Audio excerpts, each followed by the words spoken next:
వైకుంఠ ఏకాదశిని పురస్కరించుకొని హన్మకొండ జిల్లా పరకాలలో శ్రీ వెంకటేశ్వర స్వామి ఆలయం శివాలయంలో ప్రత్యేక పూజలు నిర్వహించారు ఆలయ అర్చకులు.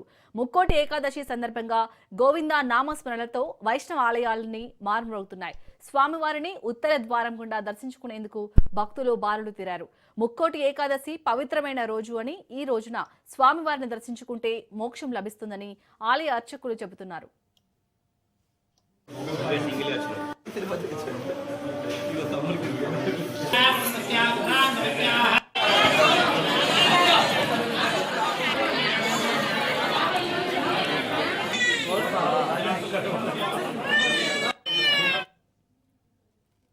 పరకాలలోని ప్రాచీన శ్రీ చెన్నకేశవ స్వామి దేవాలయంలో ప్రతి ముక్కోటి ఏకాదశికి స్వామివారి ఉత్తర ద్వార దర్శనము అంగరంగ వైభవంగా జరుగుతుంది.